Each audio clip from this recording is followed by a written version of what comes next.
Bonjour à toute la communauté de Fleg.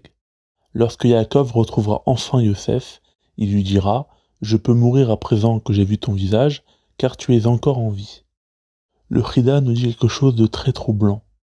Il dit « Celui qui réside dans le malheur et qui meurt dans le soupir et le chagrin, ce n'est pas appelé une mort, mais c'est appelé une vie qui l'apaise de ses souffrances.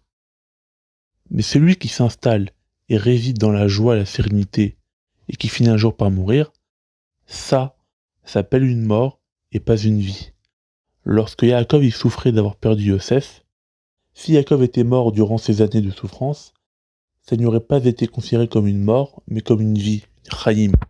Et maintenant qu'il mérite de revoir Yosef vivant et devenu roi, à partir de ce moment-là, où désormais seul le bonheur va résider entre le père et le fils, lorsque Yaakov mourra, là, ça va s'appeler une mort, et on va dire que Yaakov, il est mort.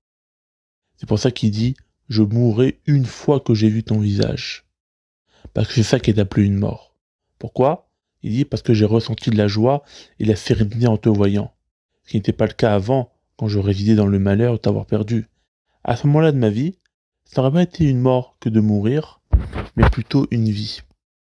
C'est-à-dire que vivre dans le bonheur avec Yosef, c'est considéré comme une mort. Et c'est intéressant, puisque selon ces explications, le bonheur est appelé en fait une mort, et le malheur une vie. Lorsque Yaakov y résidait dans le malheur en pensant que son fils était mort, c'est là qu'il est appelé en vie. Dans le passage qui dit « Je vais mourir, cette fois parce que tu es encore en vie ». Il associe sa raison de mourir au fait que sa raison de vivre, Yosef, est encore vivante. Souffrir de son absence est appelé une vie. Quand le roi d'Égypte veut lui demander « Quel âge as-tu ?», Yaakov va répondre « Yeme shene megura ishloshim ou me'at shana, me'at veraim ayu, yeme shene chayai » Les jours de ma vie ont été courts et mauvais. Puisque ce qui est appelé la vie, Chaim, d'après le Chida, sont les moments de malheur. Alors quand Yaakov répond à juste titre, j'ai vécu 130 ans de jours mauvais, de malheur, et j'ai pas atteint les jours des années de vie, c'est-à-dire je n'ai pas atteint le malheur, la souffrance de mes pères Avraham et Yitzhak. En fait, lorsqu'il retrouve Yosef, ça signifie par là qu'il signe son arrêt de mort. D'ailleurs, quand il retrouve Yosef, il fait le schéma. Il dit « Je vais mourir, parce que j'étais revu, et donc je suis heureux. Et si je suis heureux, c'est que c'est une forme de mort. » Et Yosef pleure et tombe à son cou. En réalité, cette scène de retrouvailles ressemble davantage à une scène de deuil. C'est pour ça que Dieu lui dit « C'est Yosef qui va te fermer les yeux. C'est Yosef qui te fera mourir, pour ainsi dire. » C'est pour ça que les frères de Yosef, ils le vendent en le séparant de leur père. Tant que leur père était en harmonie, en joie avec lui, il était considéré comme mort. En le lui retirant, il souffre et il est appelé vivant. Quand Yosef va dire « Et achai anochim evakesh », c'est la vie que je cherche. Il signifie par là « je viens chercher la souffrance », en fait. Parce que vivre, c'est souffrir. Et il obtient juste après ça, puisqu'il va se faire kidnapper. Sa demande est exaucée, car en souffrant beaucoup, il vit beaucoup.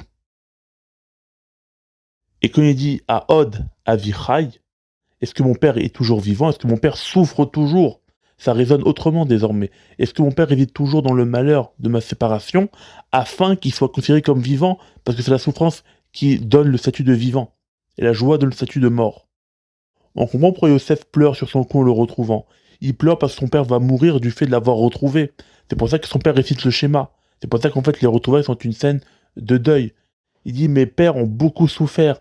Ils ont beaucoup vécu, et moi j'ai eu 34 ans de bonheur avec Yosef.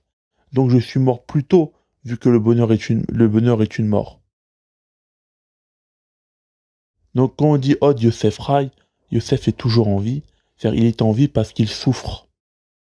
Et on dit que le peuple juif vivra ce qu'a vécu Yosef, c'est-à-dire de souffrances terribles, et c'est pour ça qu'ils sont appelés vivants. Quand on dit « Am Israël Rai », ça veut dire en fait le peuple d'Israël il souffre.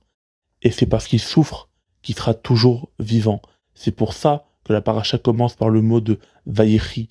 Il a vécu, Yaakov, alors que ça parle de sa mort.